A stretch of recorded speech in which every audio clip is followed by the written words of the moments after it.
Good morning, guys. Matt, Rick, good to see you. How are we this morning? Let it begin. Looks like we might be a little thin this morning.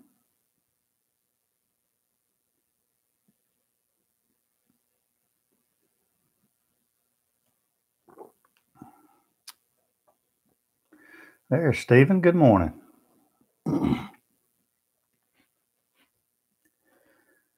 Stephen, I think you got you some meat yesterday. Well, that's some good stuff. Rick, Matt, how was y'all's day yesterday?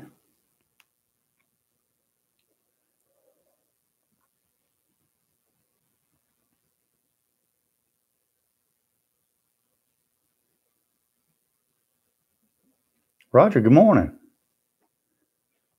Good morning. How was the basketball game last night?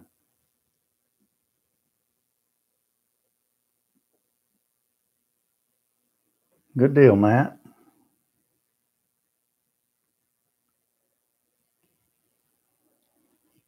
Hope everybody had a good day yesterday.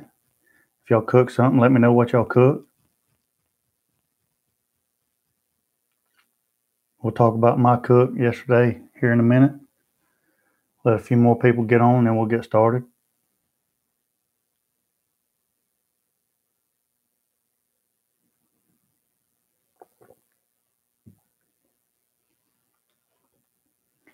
Rick wasn't about to let Kit beat him this morning.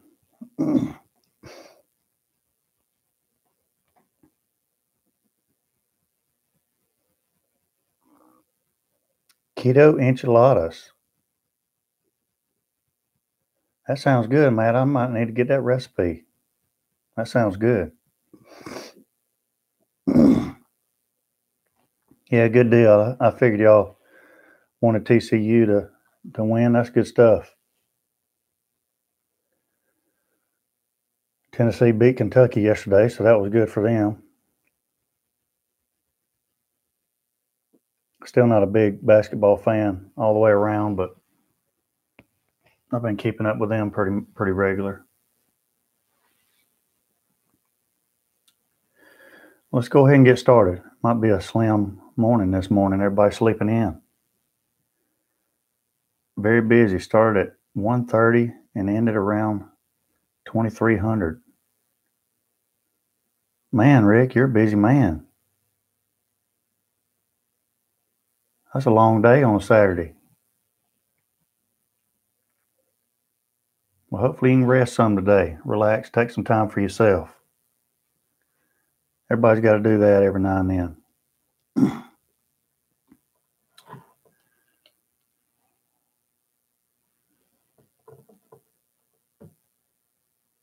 And I appreciate it, Rick. That's dedication is what it is. Yeah, I saw that. Roger, that's good stuff, man. Justin. Good morning, Justin.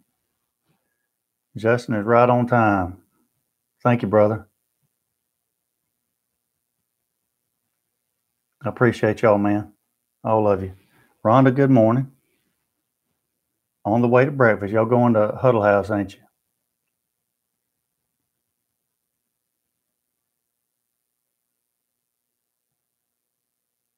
Thank y'all. Appreciate you. Yep, Rhonda and Mac. They love the Huddle House and they love Applebee's. If they ever go missing, that's the first place we'll check on them. John, good morning. Balmy, northern Minnesota. Yeah, I bet it's balmy. TC, good morning. Good morning. Well, it looks like today it's 65 degrees here in South Georgia. And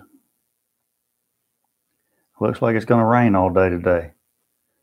Clouds with thunderstorms, especially during the afternoon hours.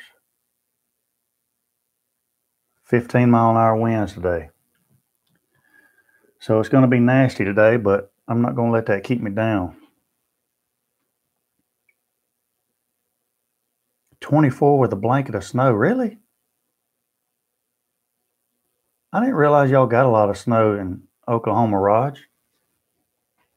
24 with a blanket of snow. Of course, Brandy was looking at the weather yesterday, and it says around Wednesday, I think our low is supposed to be 29, so I guess it's coming this way. Man, that's kind of surprising. Well, it is foggy. I don't know if y'all can see that or not. Not really. It's kind of a glare on the window, but it is extremely foggy out there this morning. And it looks like it's going to be cloudy and rainy all day. John says negative 21. I couldn't do that, man. I could not do that.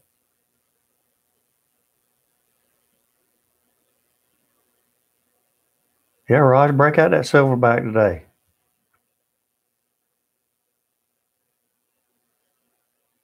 Yeah, I try to let the view get out there with the sun coming up in the mornings. Of course, you haven't been able to see it very much, and then there's always a glare on there, but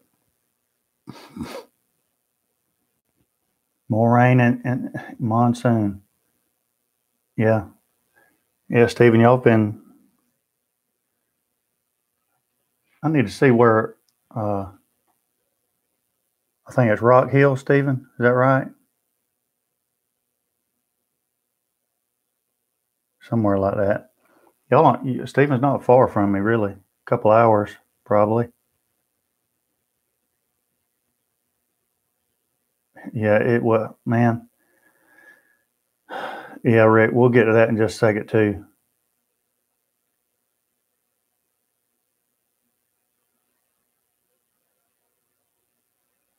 Taco soup sounds good, too. And if there's snow on the ground, that sounds about right for today.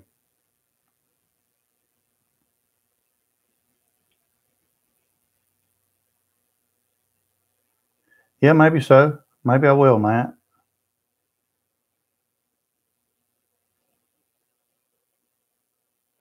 All right. Yesterday, well, first off, we did the old Vegemite taste test. And I tell you, it's still sitting right here in my stubby holder. And no, I did not eat it for breakfast this morning and never will. I don't know. I don't know why anybody would want to eat that. I can't believe it's a food. It needs to be sold at a hardware store. No offense, Gavin. I can't do that, man. That was rough stuff. I haven't heard from Greg yet. Of course, if I was him, I don't know if I would reply to my email, but we'll see if I hear from him, and maybe I can get it sent off to somebody else, pawn it off to somebody else. Get a laugh from watching somebody else try it. Yeah, he probably is, Matt, and I would too. But I mean, it is better on toast with butter on it, but not good enough to where I'm gonna eat it again. So that was the Vegemite taste test, and then I did the Roger. I may do that. I may hit San Diego via Oklahoma City. Then I did the Moink balls, and pretty much did Mark's recipe. So Mark, I appreciate your recipe. Rhonda says taco soup sounds good. I haven't decided what I'm doing today. I mean, it does sound good. Brandy's got a taco soup recipe, and it always turns out really good. But the Moink balls turned out great, better than I expected them to turn out. Brandy loved them too. I mean, just turned out really good. And then the barbecue sauce that Gavin sent from Australia, man, that stuff was awesome on top of them. And that barbecue sauce, when I first tasted it, just out of the bottle, it took just a second for it to hit, but it had a lot of onion and garlic flavors, but it had some pepper in it too, but it still was a little sweet at the same time. It was really good. It had the consistency of more of a sweet and sour sauce than a barbecue sauce. But man, it was great on them. And I think that recipe made about 26 moink balls, 25 or 26. And that was a pound and a half of ground beef and a half a pound of sausage. So we've still got probably more than half of them left. So we'll eat those today and just kind of relax and chill out and snack on those all day. So, but they turned out really good. If you haven't tried those, you need to give that recipe a try because it's excellent. They were good, man. They were good. Good morning, John. Hope you and Miss Kelly are doing well. Man, it did. It looked like a chili sauce or Frank's makes a chili sauce, a sweet chili sauce. And it kind of reminded me of that a little bit. But man, it was good on those. Really good. So if y'all haven't tried that recipe, give it a try. And I did put Mark's recipe down below the video in the description box. So y'all check that out as well. But really the only difference was our barbecue sauce that we used, and I substituted the Parmesan cheese for the breadcrumbs.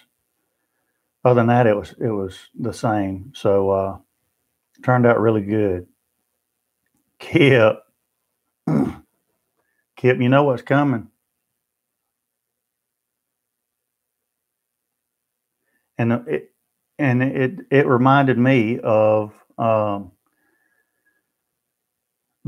last meatloaf recipe that I did on my channel a lot. It was really the same meat concept combination, and but to be honest with you, I like the moink balls better. They turned out really good.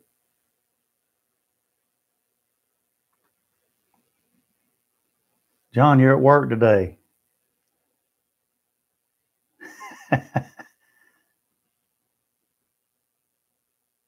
Well, John, don't work too hard today.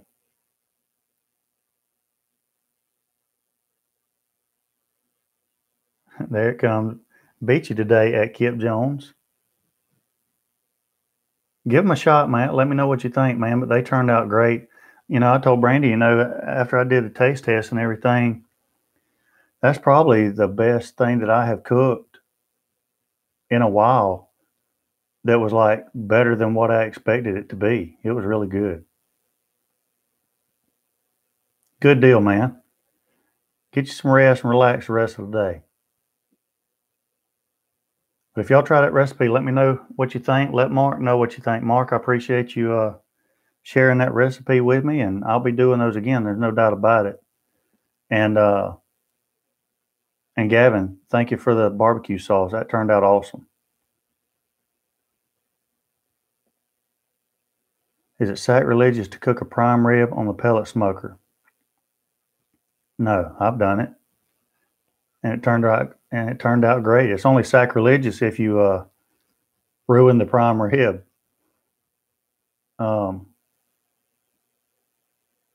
But Roger, do this. Tell him to make the prime rib on a pellet smoker, and then if he just can't bear to eat it, then just tell him to give it to you. That's what I would do. You'll help him out with it.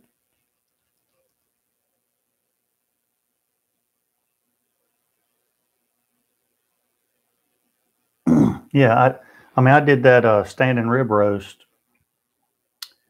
What was that for? Right before Valentine's Day, or no? That was around Christmas, I think. I think that was around Christmas. But I did that standing rib roast. That's basically a prime rib. And posted a video on that, and it turned out great. I mean, it was awesome. I don't know. Yeah, I'm sure you did. I don't know why people have a some kind of stigma or something about pellet smokers. Um, and I don't know why, is it more technologically advanced than a stick burner? Yeah, I mean, obviously. Um, and, some would say it takes a lot more skill to run a stick burner than it does a pellet smoker, and I would agree with that because you got to manage the fire and that kind of thing. But at the same time, you're still cooking with real wood, and it's still a real wood fire. And me and my brother were talking about this yesterday.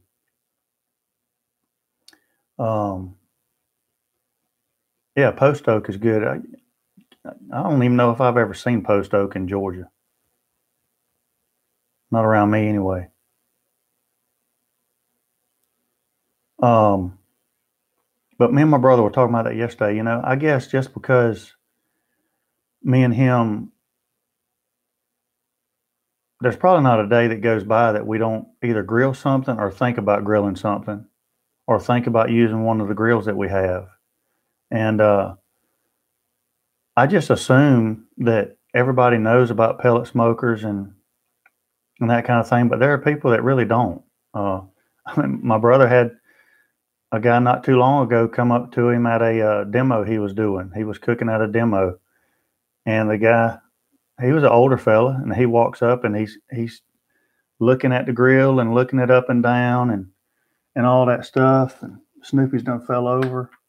Stand up there, boy. And finally, Harley asked him, can I help you, sir? And he says, where do you put the propane tank? And so, some people just don't know, you know. And I think, and I've said it before, right after I got my Silverbac, I think I did a Q&A, pellet smoker Q&A, and I talked about the cord. And I think that's where people get confused, is because it has a cord and it plugs into the wall, that it's like an electric grill, that it's got like a, some kind of electric burner in the bottom. And that couldn't be farther from the truth. Once that hot rod, ignites those pellets and it starts that fire, it's a wood fire. It don't matter how you shake it out, it's a wood fire. So a lot of people that have a stigma about the pellet smokers don't really understand them and haven't really taken the time to want to understand them, really. So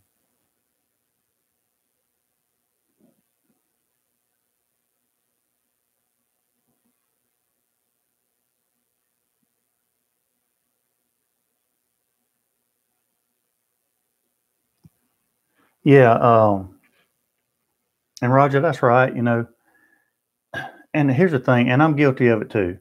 I admit I'm guilty of it too. Things that I'm skeptical about, or things that I just don't want to try. And I'll be honest with you, I don't really like it, but I'm scared that I might like it. So I don't try it. And then when I do try it, sometimes I find out, okay, well, maybe I was wrong. And I'll tell you a good example of that in a minute. So I think a lot of people are that way about pellet smokers, especially stick burner guys, is that they don't really like it because they feel like it takes away from the craftsmanship and the I don't know what the word I'm looking for. The skill, I guess, of keeping that fire going and that kind of stuff. And so they don't like it because of that. But because they don't like it, they don't want to learn about pellet smokers because they might find out that they do like it. and they don't want to admit it. So they just don't learn about them. And because they don't learn about them, they have a lot of misconceptions about pellet smokers. And I'm guilty of that too.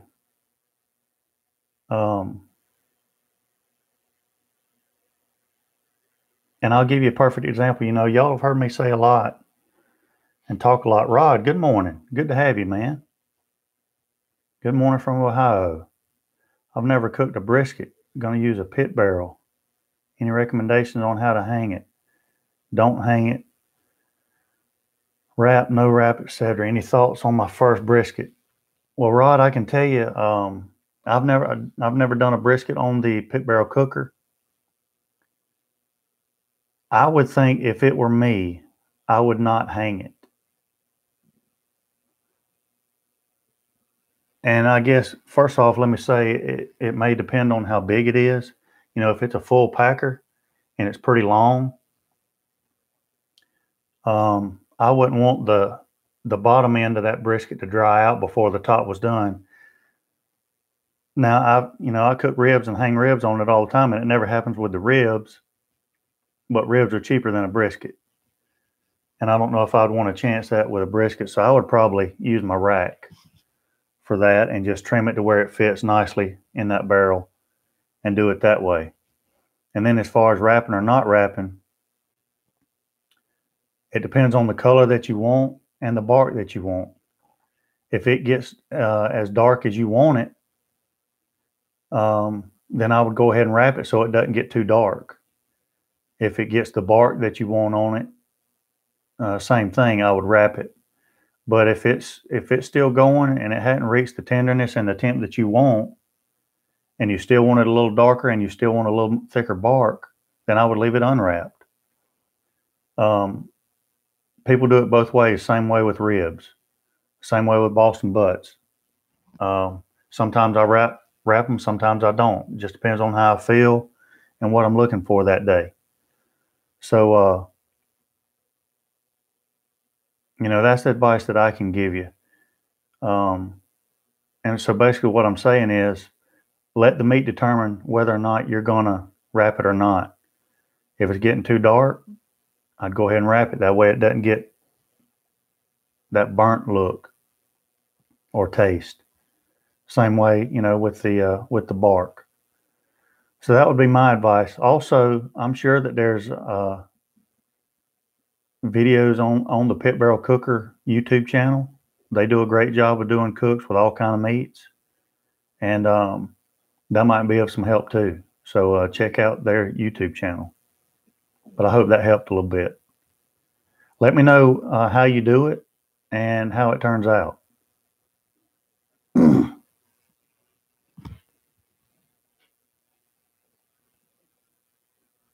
Yeah, and you're right, John. There's a ton of opinions out there about how to do a brisket. And some people will say there's only one way, and if you do it any other way, it's wrong. You do it how you want to do it because it's yours.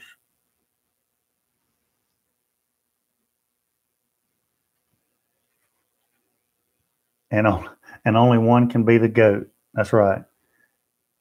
That's good stuff.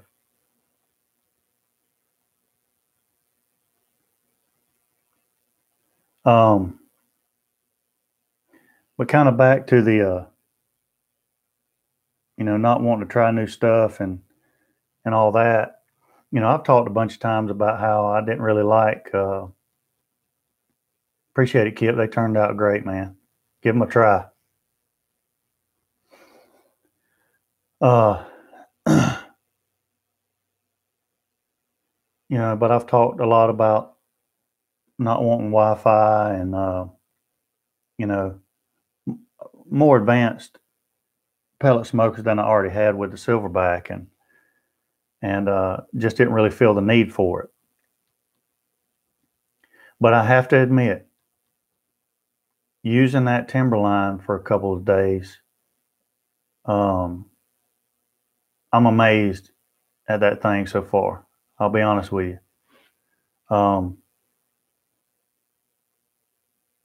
And probably next weekend.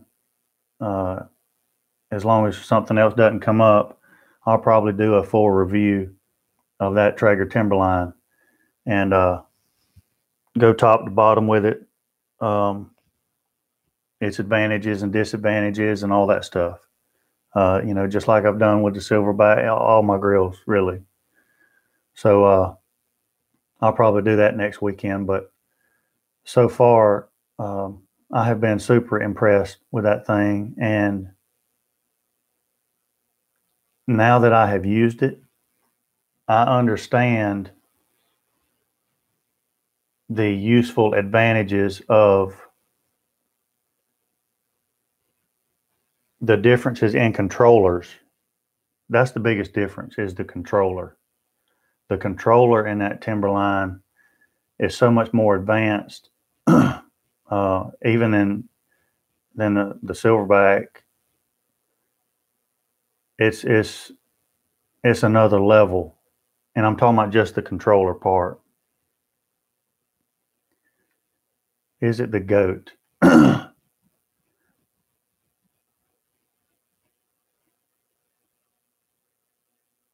Did I get a chance to go over John, I need to go back and look at that. I just don't know. I don't know what to do with it, John. I don't know where to go with it. I don't know anybody that is in that type of industry.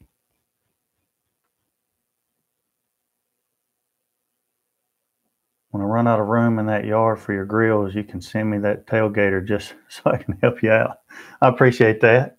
Yeah, hey, I always appreciate the help. And I'm not far from running out of room, to be honest with you. Is it the GOAT? Rick, that's hard for me to say because I haven't used all the other pellet smokers. But I'll tell you this. I'll tell you this. I'll tell you a couple of things. And because this is a small group in the live show, I won't be ruining the rest of the video for the review. John, I think it's amazing. I mean, really, I think it's awesome. I had prescription glasses, kind of like what you're talking about, and love those.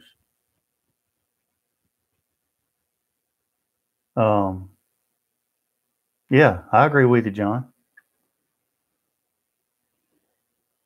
And Rick says, if it's the GOAT, I may have to get one too. Well,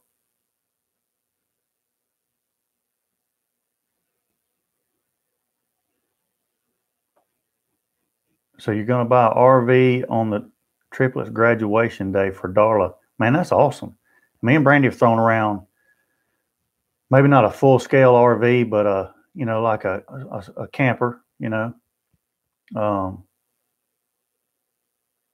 but yeah, I've used it several times for grilling. And Rod, you need to check out my video that I did with the generator, the Generac generator. That thing's super quiet, and it'll run a pellet smoker and hardly use any fuel at all. So check that video out. That might be something useful that you might want to pick up. And I'll check out Geo Pro. I'll check that out. But back to the grill, I'll tell you guys a couple of things that it does.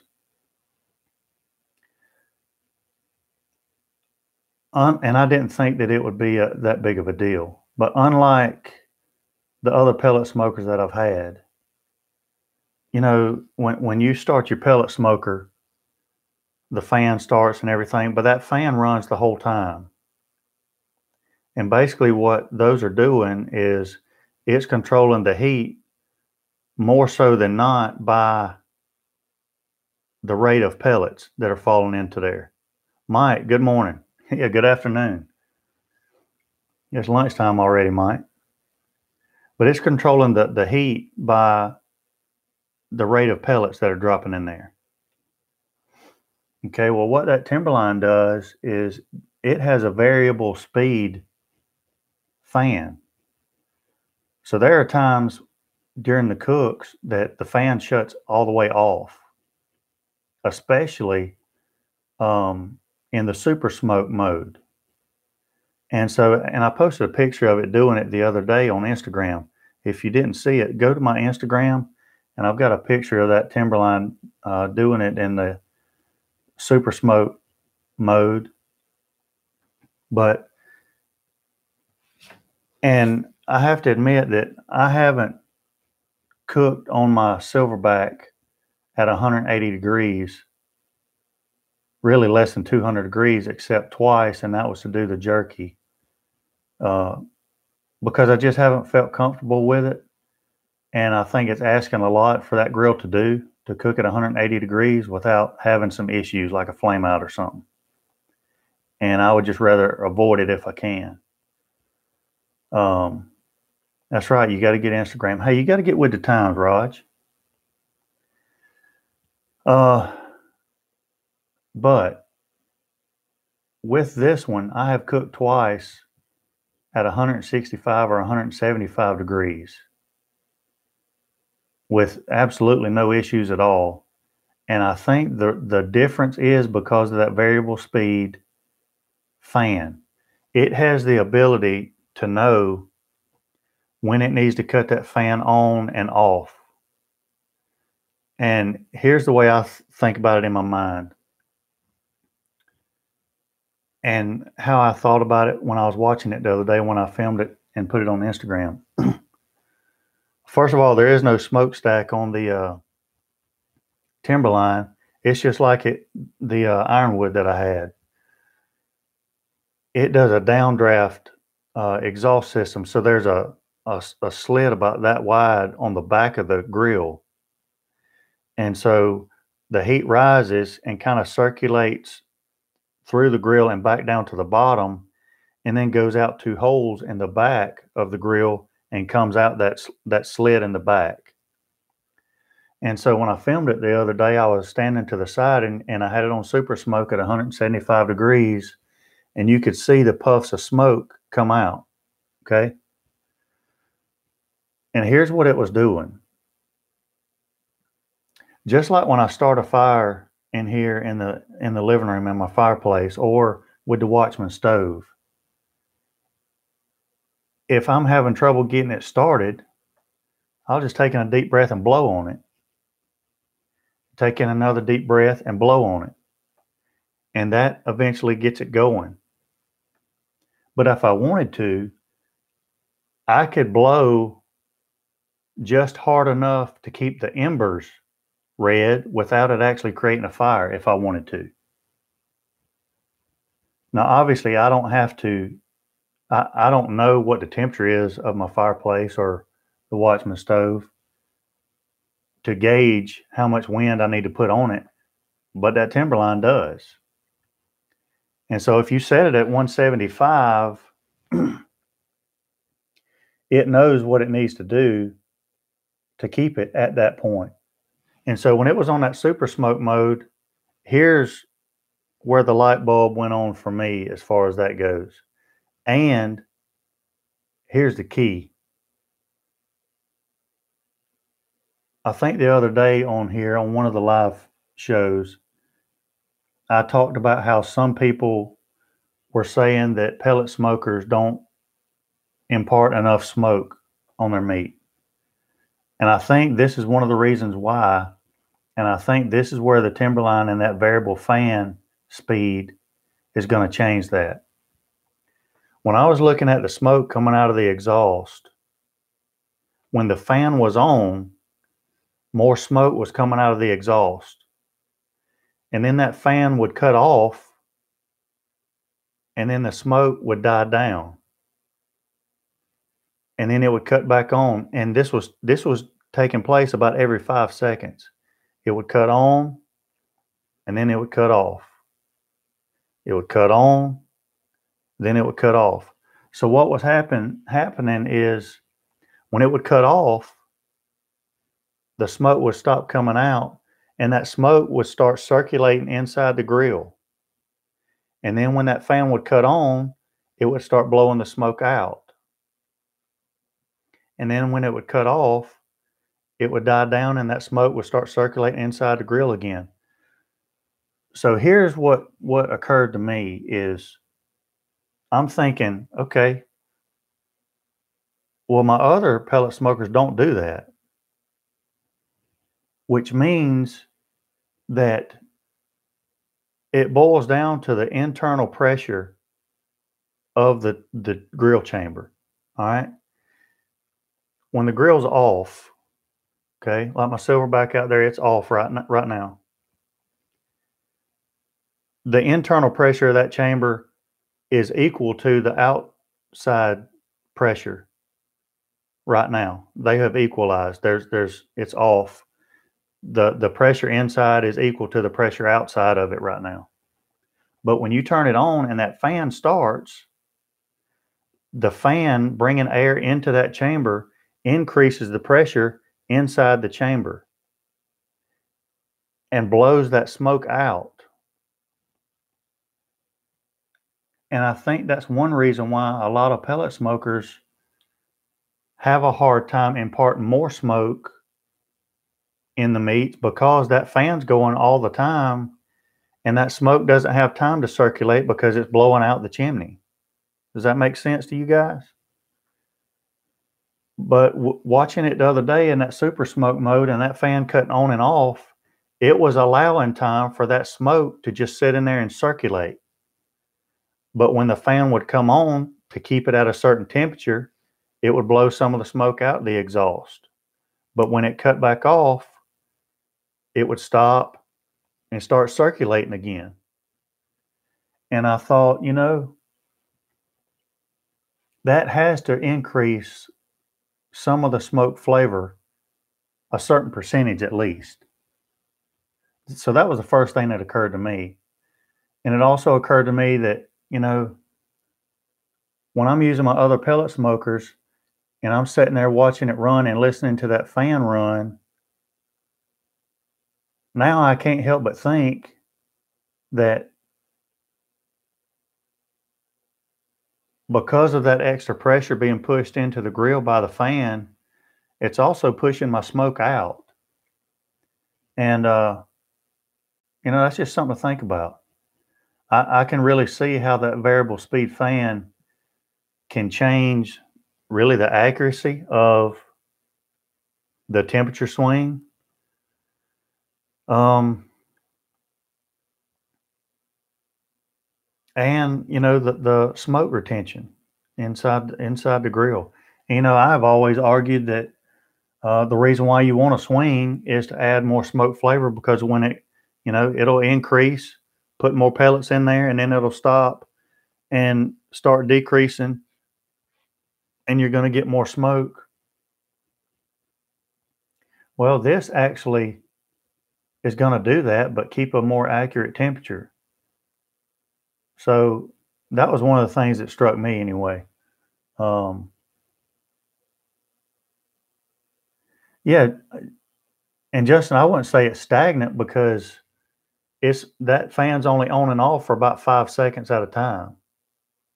You know, so it's really no different than having a big Yoder Wichita stick burner and that smoke having to travel from one end of that smoker all the way across to the other and then out. It's going to take about the same amount of time for it to do that. You know, if you've got a nice steady, you know, 250, 275 degree temp fire. So I just think that's a game changer. And I'm just using my experience and just watching it. And that's what I like doing. I don't think people pay attention enough to their grills. And that's one of the arguments that I've had about Wi-Fi is people just go out, start the grill, they go inside, sit back in their chair. But I want to listen to the grill, figure out what it's doing and why it's doing it. And, you know, plus I do reviews on them. So I want to be able to tell you guys, you know, what they're doing and why they're doing it and if it's a good thing or not, you know. So, but that's just the first thing that I noticed about it. Was that variable speed fan. The other thing was, and I mentioned it in my video yesterday with the Moink balls, you can set cooks on there. And so yesterday, I saved how I did that cook yesterday. And I actually went back and edited what I put in there. But so you can go in there, and there's 2 pre-saved settings, cooks on there already. I think it's a brisket setting. So if you're doing your first brisket and you've never done one before, you can just go over there to that grill, put your brisket on, and click the menu button down to that brisket cook and hit start cook. And it will do the cook exactly how it was parametered to do it. So for the Moink balls, I set step 1 for it to go to 175 degrees in super smoke mode, and to do that for 30 minutes. So that was step 1. Then step 2, after 30 minutes, I told it to go to 275 and to do that for 30 minutes.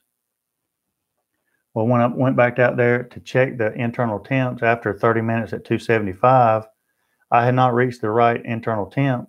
So I went for 10 more minutes, and then I reached the right internal temp.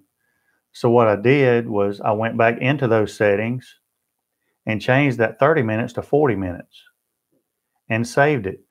So now the next time I do Moink balls on that timberline, I don't even have to set any temperatures.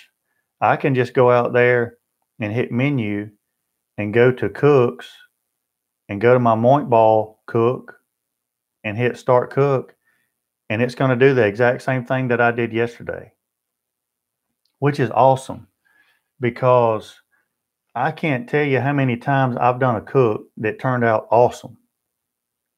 And then 6, 7 months later, I want to do that cook again, but I can't remember what temp I did it at, or I can't remember how long that I put it on there for. Well, with this, you don't have to worry about it because you've got it saved in there. So now every time I do Moink balls, they're going to turn out the exact same way every single time, because it's going to use that same cook every single time. So that's pretty cool. I got to admit, it's pretty cool.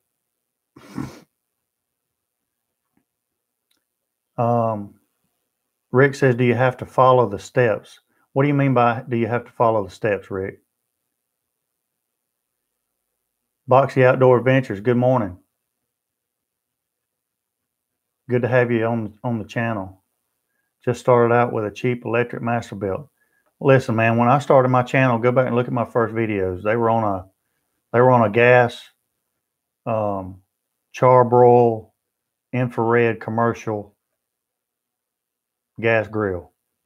Everybody starts somewhere.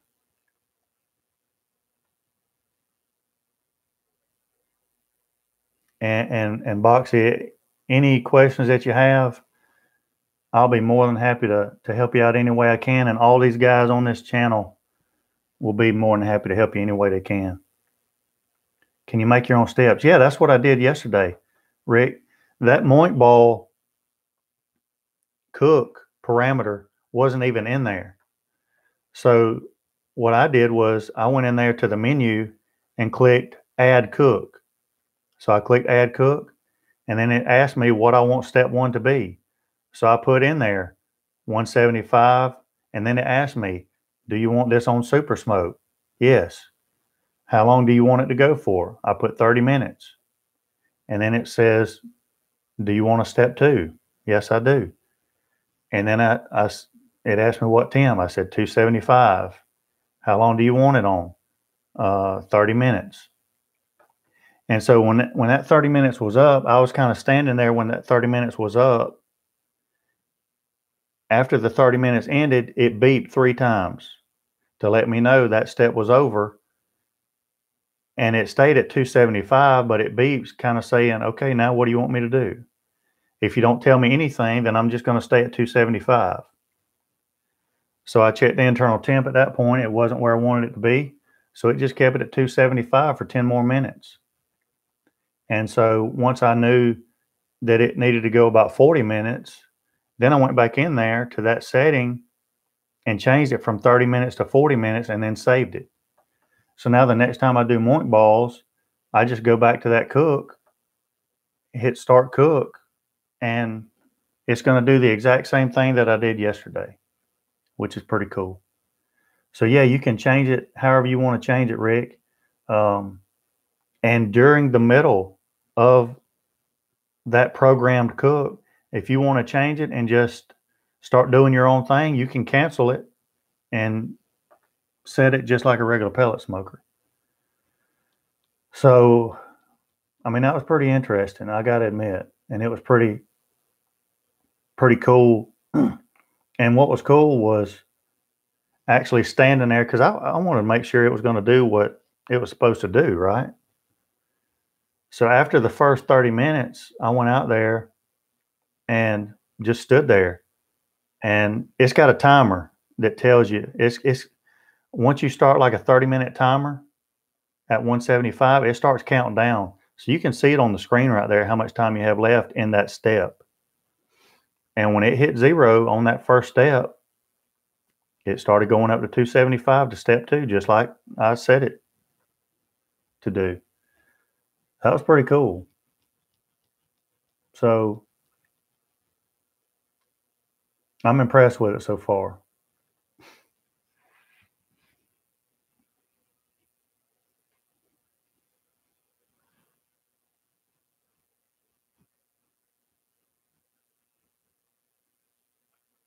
Boxy, that's awesome. And you know, and that's what you do, you know, adjust recipes and cooking techniques to what you have, you know.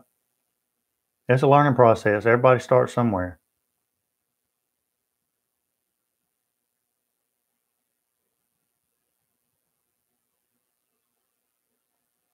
Um, and me and Harley have talked about this. And you know, this is me being honest. Uh, I have felt like since I've had my Silverbac, I like my Silverbac better than the traditional Traegers as far as build quality and price go. I have always felt like the Traegers were lacking a little bit in the grill grate construction because they use the smaller porcelain coated grill grates. And you know, like the lid heftiness, and you know, like the Silverbac has the double wall construction on the bottom part of the grill.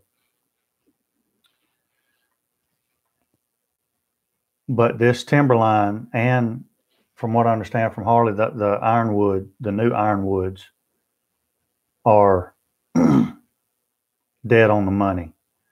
The grill grates in the Timberline are just like the grill grates in the Silverbac as far as being 1/4-inch stainless steel grill grates, really heavy. I'm not so sure. I've got to measure them because I'm not so sure if there might be a 1/16 or so bigger. I'll measure them before I do my review, of course, but they are at least 1/4-inch stainless steel grill grates, really heavy. So they got that right. The whole grill on that Timberline is double wall construction, stainless steel parts on the inside. I've got to figure out and define exactly what parts are stainless steel in there because they don't really say. But the lid is really heavy, hefty, and it's got a gasket around the lid. and I have seen very little smoke leakage around any of the parts except coming out the exhaust in the back. So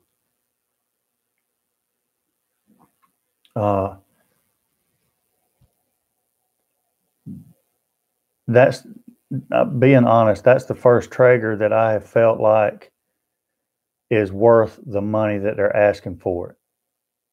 Now, I have always said that I also think that the Silverbac is a $9.99 grill, not a $7.59 or when I bought it, a $6.99 grill.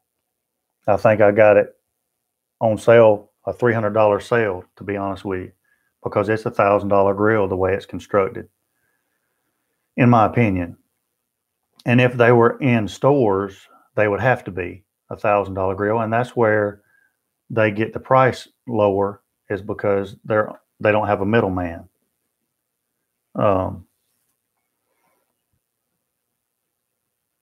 But they got it right with this Timberline deal and the controller and all that. It does have a couple things that I don't really like, and I'll go over those too in the review and all that. And I'll go over all the stuff, in depth, but just trying to give you a little heads up on the cook yesterday and what I like about it and all that stuff. So let me go through some of these comments.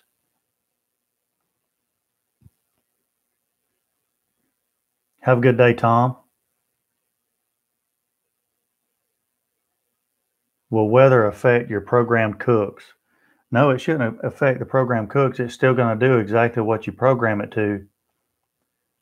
Let's say if it's a cold day, what it's going to do is it's just going to adapt to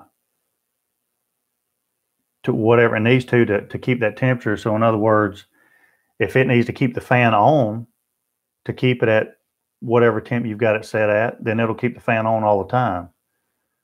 It may need to be more intermittent with on and off to keep it at that certain temp and variable auger speed at the same time. So it's going to adjust, but it's going to keep, it should keep that same temperature and just adjust to what the outside temperature is going to be. But like I say, that thing, the lid is double wall insulated. The sides, the bottom is all double wall insulated. So, and it's got that gasket around the lid. So it should hold temp pretty good, I would think. Now, I haven't used it in near as cold of temperatures as some of you guys are experiencing. So, Matt, and what's the cost? That, hold on, let me look, make sure. Matt, I think that Timberline 850 is $16.99, but I'm going to look.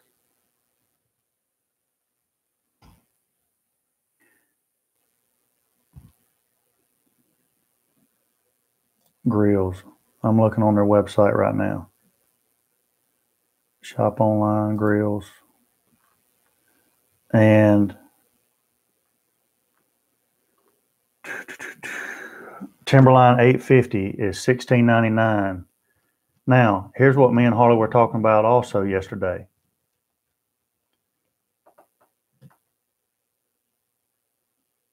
If I were you, here's two other things I noticed yesterday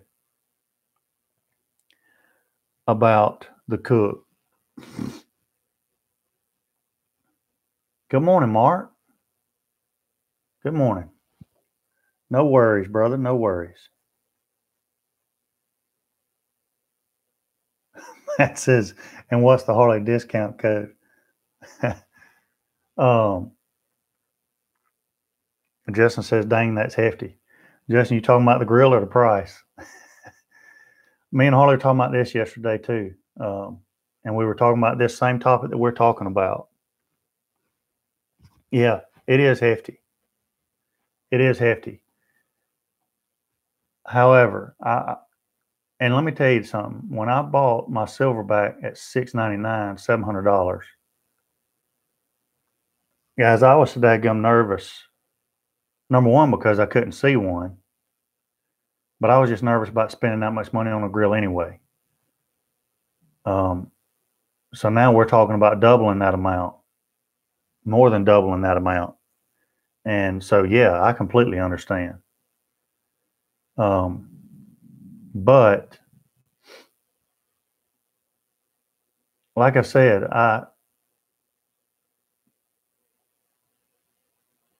if there is a more advanced, and let me say this unit that I have, they have upgraded that controller to the ones that are coming out. What's the date today? The 3rd. In 12 days,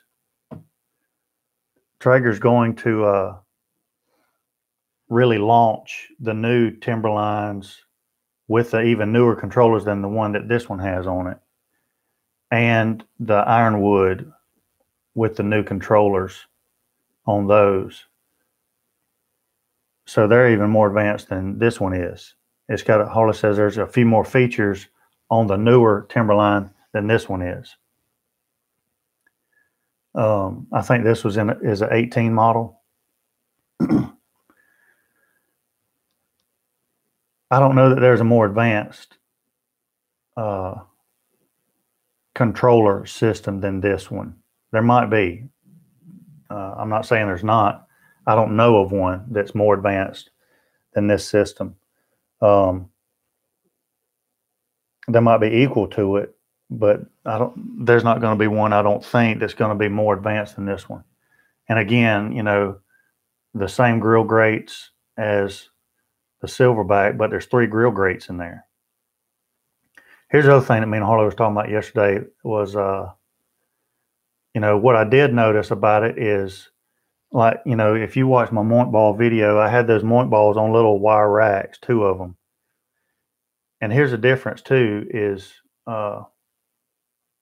the footprint of that Timberline 850 is smaller than the Silverbac is, but it still has 850 square inches of cooking space. And it does that because it has 3 racks and the space is done vertically instead of horizontally. So it's not as long, which means it takes up not as much space on your back porch or on your patio, for example.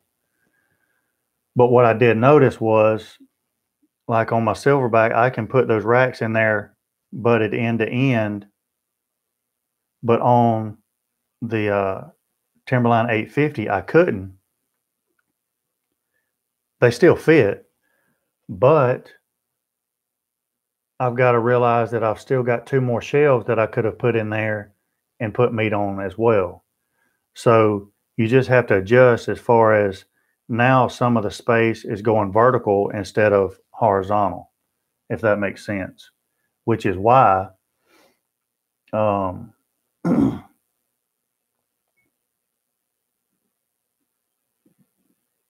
yeah, I mean, the grill industry is really getting off the chain, Roger. I'm with you. Drinking a little coffee. By the way, Iron Bean Coffee Company, that cast iron is the best coffee, is the GOAT. It is the GOAT, period.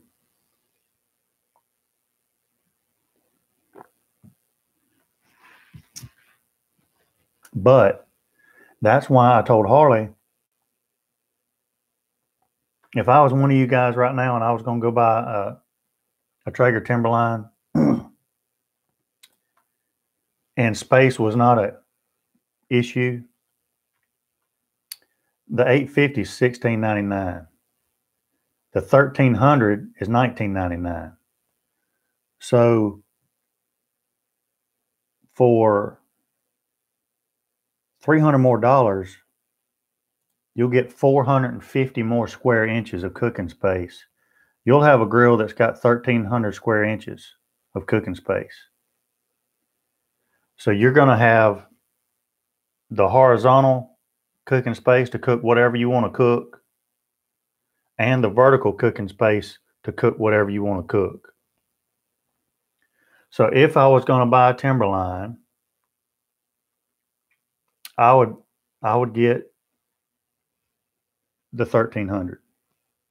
Now, for all of you that say, I want one, but man, that's hefty. Like Justin, I get it.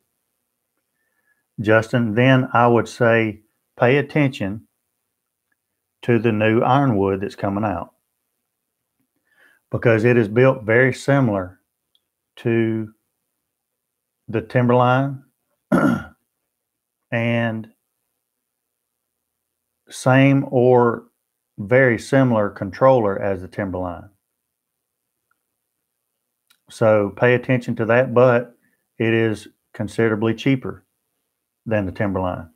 So I would pay attention to that ironwood, and I think because of the price difference, that ironwood is really going to do well for them. Also, pay attention to a possible price drop in the Pro Series Traegers. Just throwing that out there. I don't know anything, but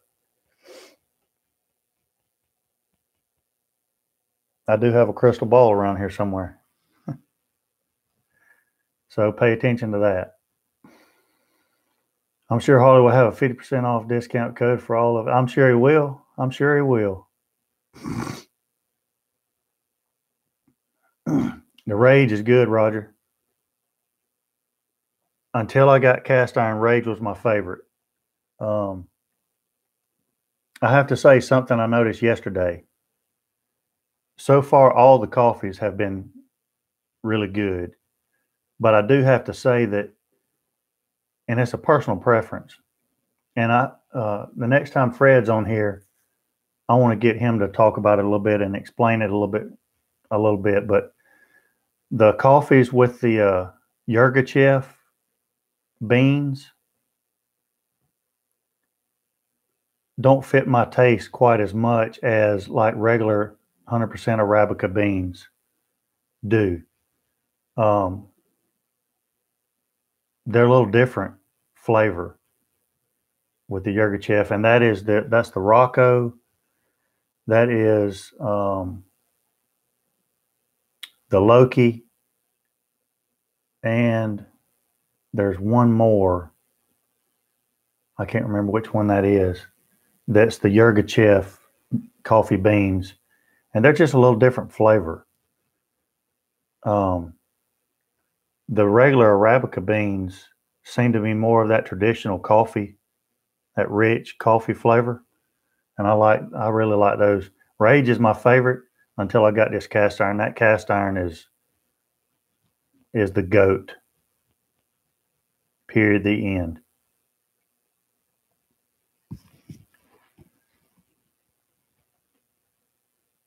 Well, Rick, you're gonna love it, man. Let me know. Let me know what you think. It's the best coffee I've ever had. Big chain, small local coffee place, doesn't matter.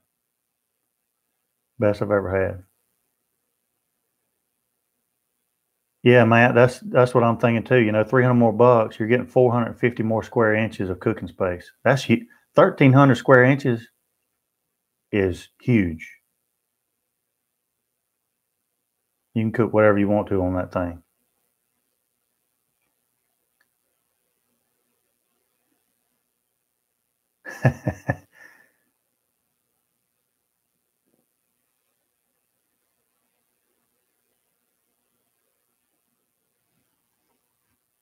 Rod, you going into the coffee business?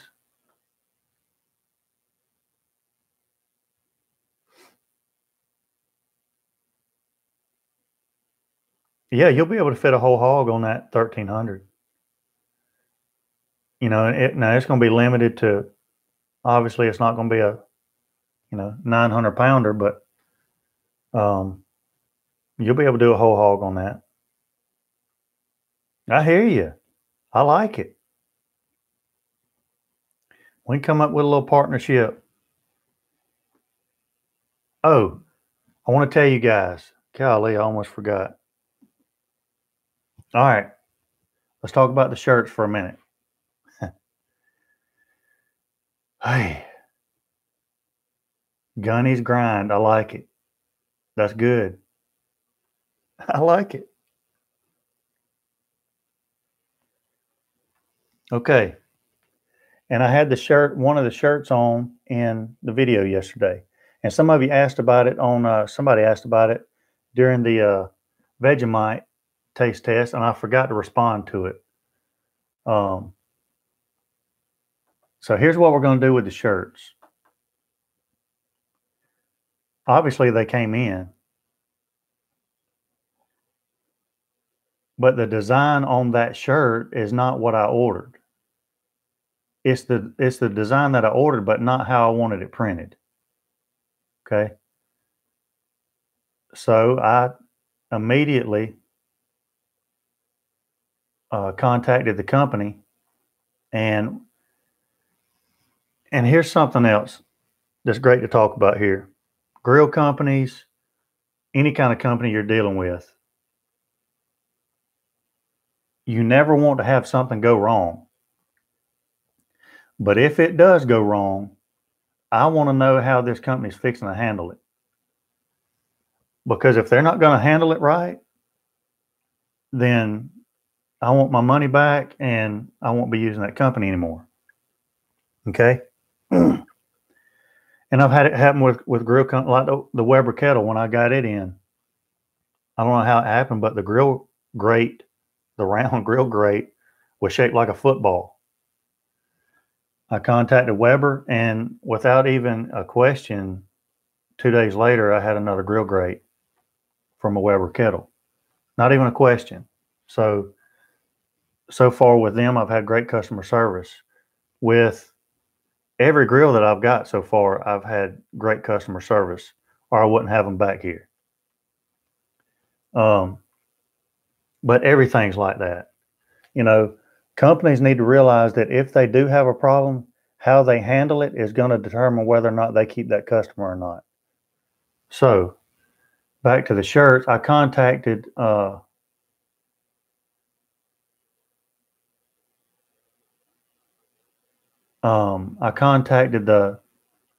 shirt company, and she said, send me a picture of the shirt. I sent a picture of the shirt, and within 30 minutes after me sending them the picture of the shirt, they had sent me an order confirmation reprinting the shirts at no cost to me. Okay. So what does that mean for you guys? I could have designed the shirt that I got in Friday. I could have designed the shirt that way. And I'll show you one of the shirts here in just a minute if you didn't see it in the video yesterday. It doesn't look bad, but it's not the way that I designed it, and that's the point. So on the top, I've got Jus Piddlin on, and on the bottom, St. Patrick's Day. Okay? It's a circle. Well, the way they printed it was Jus Piddlin on St. Patrick's Day. And so on the bottom, because it goes around the circle, the bottom of the words are upside down, you know? So they printed it just like it would read if it was on a circle, kind of like a shotgun shell. You know, Jus Piddlin on St. Patrick's Day. Does that make sense to you guys? Good morning, Mike. Good morning. It's all right, Mike. We've been on here forever already. But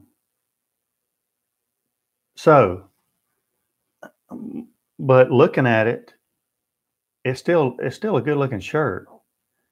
And the first thing that came to my mind was that looks like a drunk person's version of the shirt. So me and Brandy talked about it. What are we going to do? So I'm going to have a sober version and a drunk version. Okay. And so the sober version is going to be right side up, and the drunk version is going to be upside down as far as going around the circle goes. So if you want one for you and your spouse, you can get the sober version for your wife, John, if you're listening. And and then get the drunk version for yourself. The good thing about it, if there is a good thing, is that's going to cut the price to like $20 a shirt. So the price is going to be cut from $24 for the original shirt. These are only going to be $20 a piece. So these are going to be, say, on a sale of $4 versus the original gray shirts. So, and I'll show you this one right here.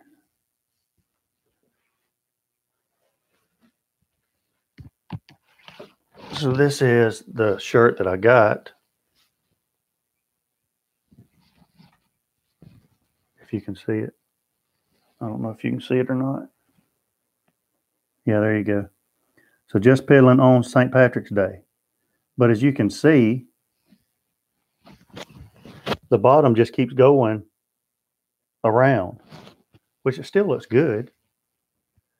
But the way I designed it was for it to be St. Patrick's Day going that way. So now I'm going to have these. This will be the drunk shirt. And then I'll have the other design, which will be the sober shirt. So you can decide which one you want to be. Now, I know around here we have St. Patrick's Day festivals all over the place down here. And most people will start out like the sober shirt and end up like the drunk shirt. So I'll let you decide which one that you would like. But both of them are good looking shirts. And the shirt itself is the exact same shirt as the other shirt. It's a heather green, really soft, fits just like the other one. So if you ordered last month's shirt and the size fits good, then order the same size because it's the same shirt. And they're going to be good shirts. So, and you know, and what I may do is, I'll tell you what I'm going to do. If anybody orders the shirts and orders one of each, I'll throw in a free sticker, is what I'll do. I'll throw in a free sticker. So I got some more stickers in. If you can see those, I got some more stickers in. And I got one black one. I put it on the site. There's a black one. Just to try. And I got more black ones coming. So there's one black one, but there's going to be more black ones added to it sometime this week. And I'll probably do some more colors too. I actually ordered a vinyl cutting machine that'll be in so I can start doing my own stickers. So what I'll do is if you order one of each, then I'll throw in a free sticker. How about that? And they may have been drunk when they printed those. When do they hit the web store? As soon as I get the corrected shirts in, I'm going to launch both of them at the same time. And it should be, I'm going to contact them again tomorrow. I know they work Saturday and Sunday, and I contacted them Friday afternoon.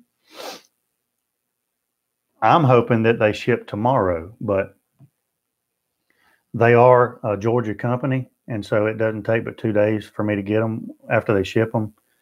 So by this weekend, they will be on the store. But as soon as they hit, I'm going to announce it. I'll post it on Instagram. I'll post it on Facebook. And I'll probably do a quick video on YouTube. So all of you guys will know.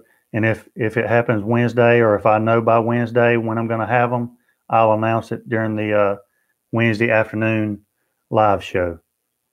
So that's one of the benefits of y'all being on the live show, is y'all are probably going to know things that everybody else probably don't. But I mean, I appreciate you guys for hanging in with me on Wednesdays and Sundays and throughout the week too. So I appreciate that. So that's what we'll do. If you buy one of each, you get a free sticker. That'll be cool. Steven is drunk too.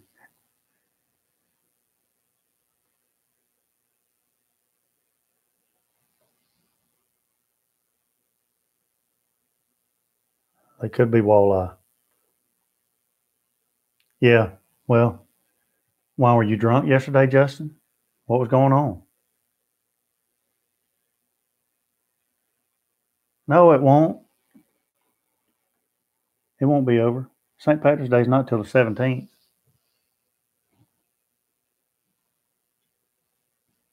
I think we're going to be good. I should have them by, they should be launched by the 7th or 8th, surely by the 8th. And if orders are placed, yeah, I'll get them to you.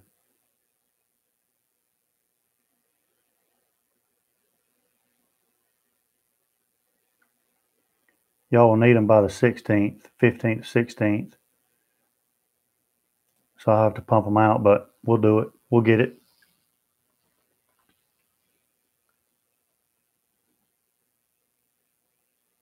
Yep, 2 weeks from today. So we'll get them to you. I appreciate that, Mike.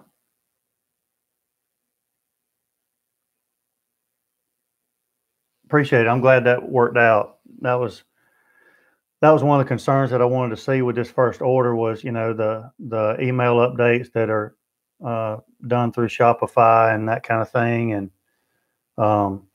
tracking numbers. I hope everybody was able to track their order. I know I was tracking y'all's order and make sure everybody got them and all that. And so I was I'm happy with that whole aspect of it so far.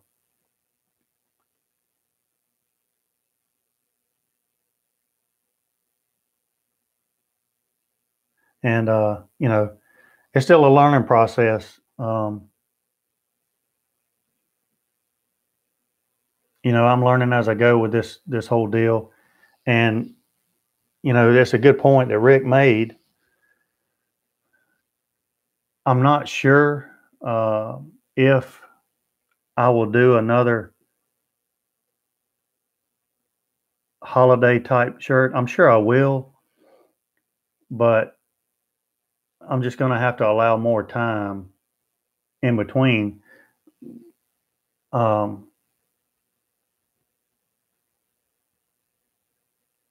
to be honest with you, this time, the reason why I waited until I did was because I had to sell the original shirts to buy the March shirts, if you know what I mean. So I was just waiting on some more of those to sell so that I could place the order for the March St. Patrick's Day shirts. So hopefully as things go and things build up, then I can start ordering things a little bit more ahead of time. So just peeling around the Christmas tree. That's good. Yeah, 4th of July will be good. It'll be and I question whether to actually put, like St. Patrick's Day on a shirt or 4th of July on a shirt. It may be more of, I may do a red, white, and blue type shirt, a red or a blue shirt with, white and red in it or something like that, something that's obviously going to be American and all about America and the 4th of July and all that, but something that you can wear other than at the 4th of July or at St. Patrick's Day, which I'll still wear that shirt year round. It doesn't matter to me, but some people, I guess, I think it's more of a female thing. My wife said, well, I would only wear that on St. Patrick's Day. I'll wear it on Christmas. But I mean, I think that's more of a guy thing. So that's the deal with the shirt. But the shirts will be $4 off each. And if you buy one of each, you'll get a free sticker. So I think that'll be pretty cool. Wrong smokestack. That's good. I like that. Santa crawling down a smokestack. That might be good. So, anything else we need to cover before we go? We've been an hour and 20 minutes, which I'll talk all morning. I always feel like I'm taking up half of y'all's day in the mornings, but we always have something interesting to talk about. Too early for green beers? It's never too early for green beers.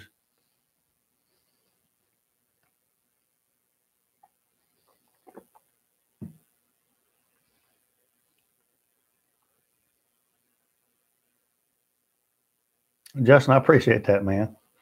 I appreciate that. Yeah, I guess I'm not holding y'all hostage, I guess.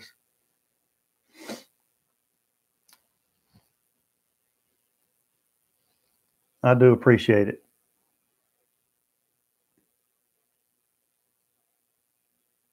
Mike, you working on a Sunday? Man, several of you guys working on a Sunday. All I have is schoolwork to get started for this week. Wow. Raj, how much longer you got left?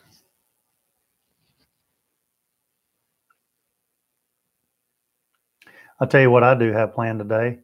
And I mean, it's a little nasty outside, but I guess I'll do it in my carport. I got 2.5 years. Jeez. You'll be ready to retire again by then. Cabela's bound in a few. Man, I love Cabela's and Bass Pro. I always said if I ever won the lottery, I'd want to build a house that looked just like a Cabela's or a Bass Pro shop.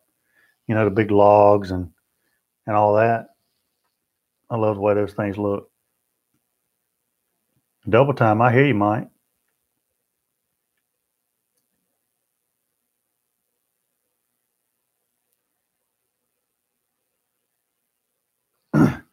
Mike, I appreciate that, and it's been it's kind of scary to be honest with you. Yeah, with the big fireplace, no kidding. Beef jerky sounds good, Mark. Starting it is a bit scary, you know. And you know, man, I see. Obviously, like everything else, I've done a lot of research and watched a lot of videos on Shopify and stuff. That's what I'm using it for the website is Shopify. And but you know, the majority of people that do a Shopify website and sell stuff on it, they're just doing the drop shipping stuff. And I understand why you would do that because there's no money up front and you don't have to do shipping and you don't have to do anything. What happens is, let's say I'm going to sell this mug. I'm selling these mugs. So I put this mug on my website for sale for $15. And let's say Roger buys this mug on my website for $15. So then what I do, if I'm these other people, is I get Roger's $15 because I don't have this mug. That's the weird part about the way a lot of people are doing this. I don't even have this mug. I haven't even bought this mug yet. I get Roger's $15. Then I go to some other website online and purchase this mug for $2 and put in Roger's address to have it shipped to. So I profit $13 and that company I bought it from ships it to Roger. But they put my company's name on the return address. So he thinks that I shipped it to him. And people are making literally millions of dollars doing this. And they have no money up front. They have no money invested in it. You know, but here's the thing that I don't like about that. And granted, I understand that I'm doing it the hard way. And I understand that I'm doing it the way that is not going to make me near as much money as somebody that's doing that because they don't have any money invested in it. And I'm certainly not doing this anyway as a get rich scheme, because if I am, then I'm failing. But really, I just wanted to provide my subscribers with, you know, Jus Piddlin BBQ stuff, you know, a good shirt that they can wear while they're grilling, you know, that kind of stuff. And being honest, make a few dollars so that I can buy camera equipment, or maybe one day I can afford a Wagyu brisket or something to cook, you know, for you guys, and show you that instead of one from Walmart or something. But, you know, I realize that I'm doing it the hard way, but there's just something kind of shady about that drop shipping stuff to me. I would feel weird, you know, if Justin Stanley buys a t-shirt from me, he buys it from me, then I want me to send it to him, you know. I want to put a little personalized message in there, and I want to pack it to make sure it's packed right. And think about this. If I had ordered a personalized shirt and I did the drop shipping instead of this, I would have never seen this shirt before it had gotten sent to y'all. That's why I want to do it the way I'm doing it. So, you know, Mike, I appreciate you saying that. And I realize that, you know, the way I'm doing it is a little bit more difficult than 90%, it seems like, of everybody that's doing their e-commerce websites by doing the drop shipping stuff. But I want hands-on. I want to do it. I want to be able to look at everything and make sure that it's right. And then when I send it to you guys, that it's going to be right. And so that, you know, that's just the way I want to do it. But it is scarier because, you know, it is an upfront cost, especially to get started doing it. But as long as it really pays for itself, I'm okay with it. So as long as everybody else is happy and y'all are happy with the products that y'all are getting and everything, then I'm happy. So.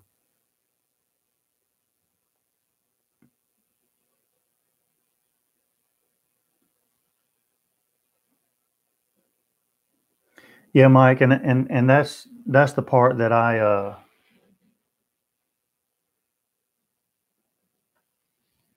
wanted was the quality control. You know, I wanted I knew I had two shirts that I knew that I wanted. I wanted this shirt, and if I couldn't get this shirt, then I wanted another shirt. And you know, a lot of drop ship companies didn't offer those shirts. And so I knew that that's the shirt that I wanted. And so I want to be able to pick the shirts that I want, the fit of the shirts that I want. I can choose the colors. I can choose the designs. And the company that I'm using now actually has design templates for the shirts that really make it easy to design your own shirts, but use their templates. And it's really pretty cool. And so, so far I've been happy with them, except for, you know, this little hiccup, but they handled it great so far. Knock on wood. Get me the shirts by Wednesday. But they had no problem fixing the problem. They didn't even question it. So we'll see how the rest of it goes.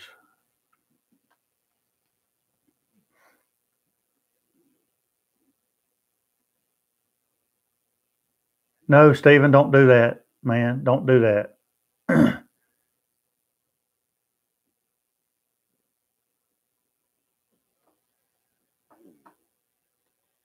What's Mike Tabor talking about? I'm wearing it to church too. That's good. I appreciate that. Piddling and praying. That might be the next shirt. Piddling and praying. That way you can wear it to church, Mike, and not feel bad. I love it.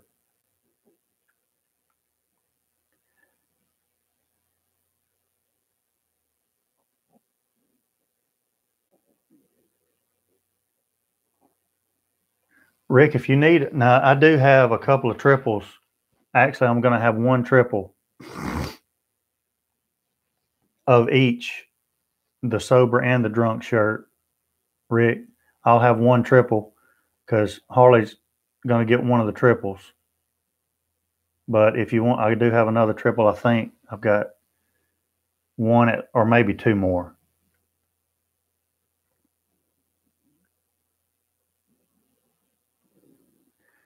Stephen, I appreciate that, man. But don't send that thing.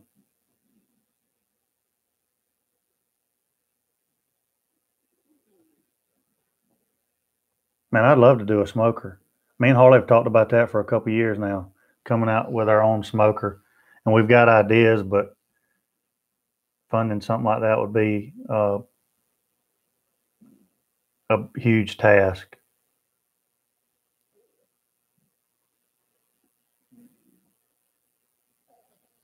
Yeah, y'all come on, Mike. Y'all come on. Mike says, better yet, Stephen, let's all show up at Sandy's house and he can demonstrate that new Timberline. Hey, I'll do it. I'll do it. I'll have the coolers loaded up, the smoke rolling, ready for y'all. Tunes playing. We might even break the pool in early. Little, what do they call that? Little Arctic swim. Thank you, Mike. I have to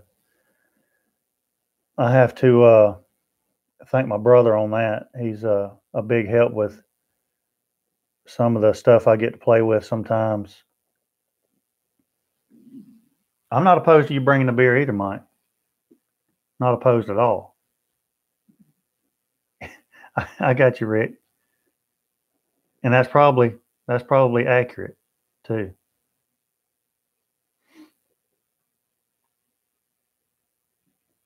I would cook it, Stephen. No doubt I would cook it, but I don't want you to do that, man. I mean, really, I would feel bad about doing that. You need to cook that for yourself. You cook it and then share some pictures with us or something. You need to cook that. That's a lot of money, man. Polar plunge. Yeah, what I say, Arctic swim? The polar plunge.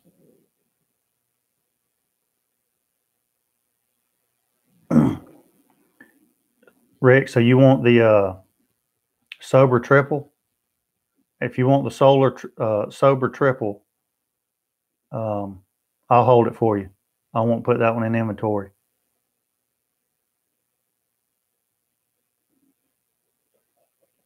Or you can just tell me when to put it in inventory, and I'll let you know when I'm going to do it, and you can order it then. And if some of you guys need, if I'm running short on a certain size that you guys want or something, let me know, and I'll start ordering more of those sizes. I know for the original gray shirt, I've still got probably about 14 shirts or so left, and they're all larges and extra larges. So I may start ordering a little bit more double and triples. Harley for president. Golly, Mike. Mike, you drunk already?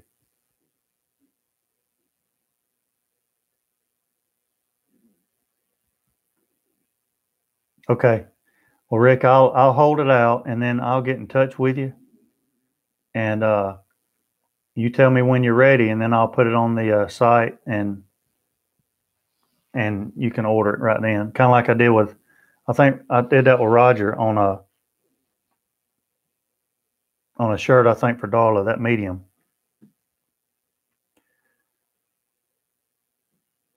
Mike says, I'll be at the expo in Dallas in mid-March. Lots of vendors will be there. You think of going? I did not hear about that, but let's see, mid-March. I probably won't go to that. That would be fun to do, And I probably need to start doing stuff like that just to kind of get in a little bit better with, optimizing my channel a little more. It is, put down the Baileys. It is, I was thinking about this yesterday when I was kind of looking at, getting a little more serious about making my channel grow some more. And, it's a lot of work. There's a lot of analyzing that goes into, your YouTube channel if you really want it to grow. And I Mike, I don't know if you've got it or not. You've probably had it for a little while. I don't know, but I just now got TubeBuddy yesterday and started using it a little bit and started looking at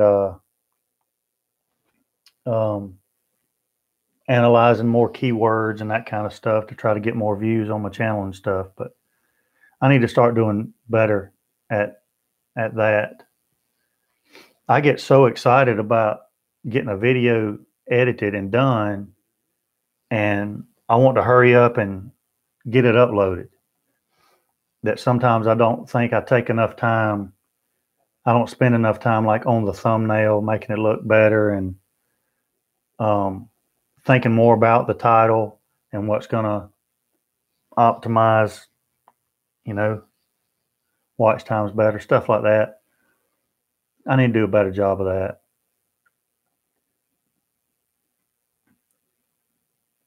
Well, Mike, if you're going to be with Ballistic Barbecue, tell him that I'm trying to send him this Vegemite. I sent him an email yesterday, and I have not gotten a reply yet, so that I can get his address and send him this Vegemite so he can try it, because he said he would do it.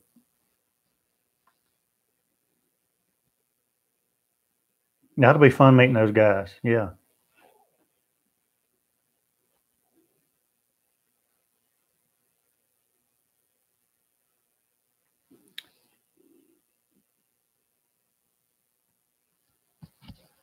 Yeah, Rick, the shirt's just $20.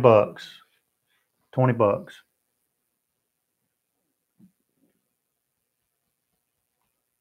The St. Patty's shirts are going to be $20 a piece.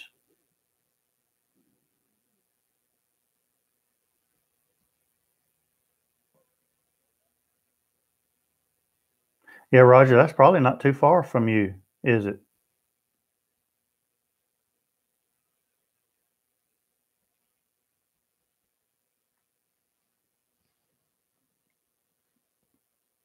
Justin, I appreciate that. I really do. Yeah, let him know. Tell him to check his email. Now that email may not even work anymore, but I just went to his channel under About, and it said, for whatever, click this email, and I sent it to him. So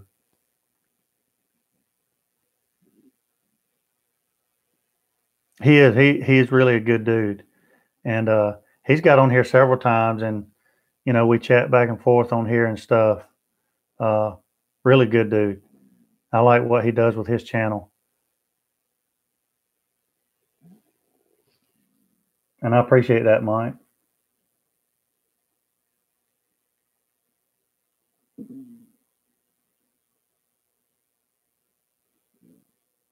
Gotcha. Mike, I appreciate that, man. Thank you.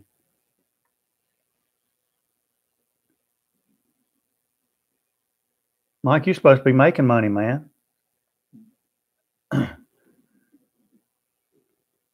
Rick, soon as that one comes in, I'll get it out there to you. I appreciate that. Thank you. So Rick's got the first shirt coming to him. That XXX. I'll make sure to hold that one out. And I'll make sure Harley gets the drunk XXX.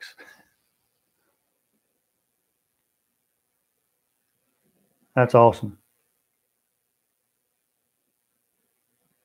Yeah, and I appreciate your help with, stuff that you've shared with me about, the channels and stuff.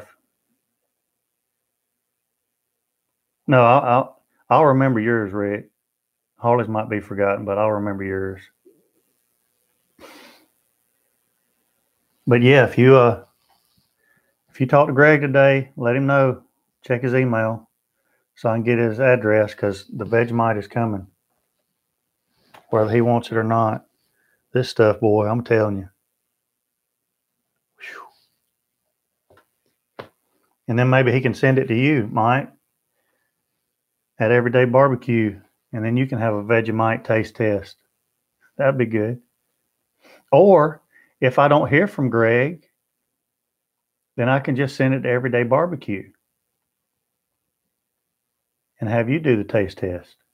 And then you can send it to the channel of your choice. Either way, somebody else is getting it. Rick, you're the GOAT.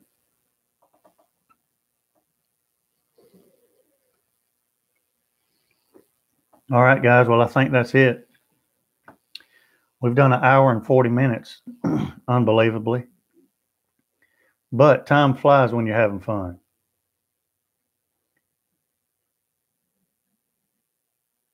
I'll do it, Stephen. Guys, all of you enjoy your Sunday. What I've got planned today is I bought 2 sheets of 3/4 inch plywood yesterday. And in this bedroom is slowly but surely becoming the Jus Piddlin BBQ headquarters. And there's a bed in here that I'm going to actually make into a huge table so that we can sort shirts and stickers and whatever else I may come up with, and kind of use that to package our stuff and ship it out to you guys. And so I'm going to make a table today with that 3/4 inch plywood and get that kind of more organized in here. So that's going to be what I'm going to be doing today. I'm going to be remodeling the Jus Piddlin BBQ headquarters. So that's what I'm going to be doing. I hope everybody has a great rest of their Sunday. And it is going to be a Jus Piddlin DIY project, but probably won't be filmed. I'm filmed out for this weekend. But it's always a pleasure messing around with you guys and hanging out with you guys, and I appreciate it. And as soon as the shirts get here and I get them loaded up, I'll be sure to let you guys know. I'll probably have an update by Wednesday afternoon if you guys tune in. If not, Instagram and Facebook, and probably my channel, I'll put something on it too. So I appreciate you guys again, and y'all have a great day.